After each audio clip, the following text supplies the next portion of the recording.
travelled a different path to be here today. Every single one of you.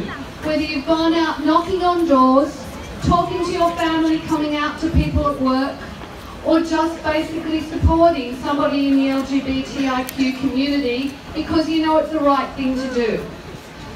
Me, personally, Kerryn and I have been fighting this fight for 20 years. One minute I was a primary school teacher, the next minute I was an activist. Why was I an activist? Because I said I married Kerryn. There you go. The fight had begun.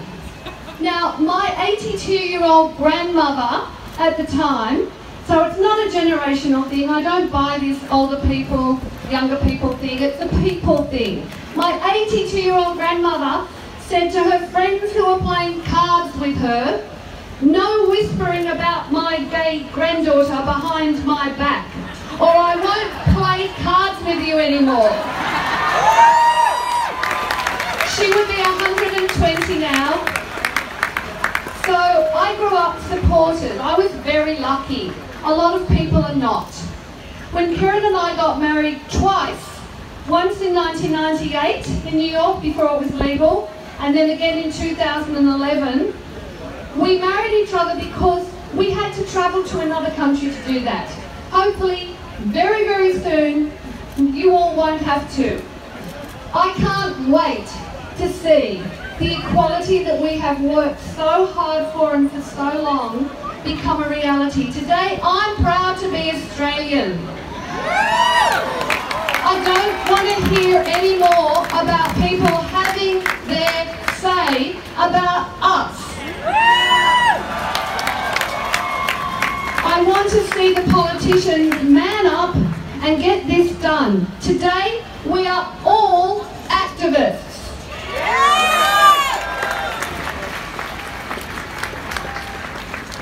How do you feel? I shed a tear, but right this minute I'm feeling glorious, and we have earned that feeling, haven't we? I tell you what got us here today. What got us here today are three words: passion, determination, and courage. And we as a community have shown passion, determination, and courage in spades. There's a musical called Wicked, and in there there's a song called Defying Gravity. My fellow LGBTIQ community and the broader Australian community, we have defied gravity. I want to thank every single person who took any action to get us here today, with almost 2/3 of the Australian people saying yes, a great big yes to equality for LGBTIQ Australians. Whatever you've done to get us here, thank you, thank you, thank you. It's meant the world to us, and it means the world to Australia. You have to go back to 1967 to the referendum on Indigenous recognition to find a unifying moment for Australia as significant as this one today.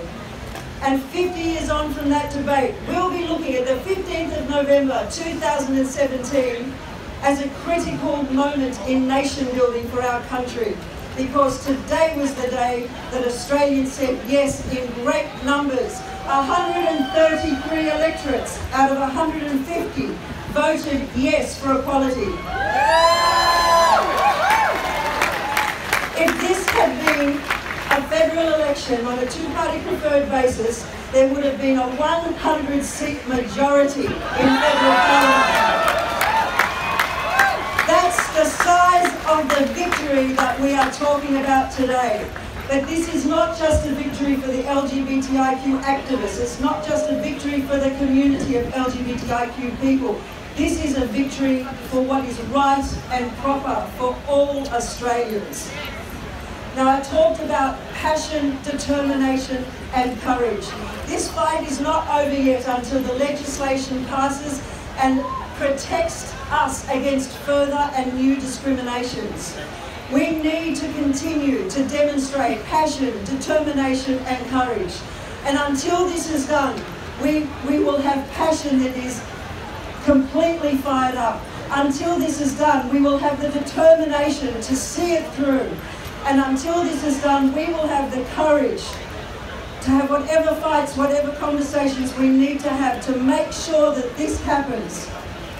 I want to say thank you to Australia, because when this is done, young Australians growing up in future will know that they have the support and encouragement of other Australians, that they can expect to aspire to the same future without discrimination as every other Australian. Thank you, Australia.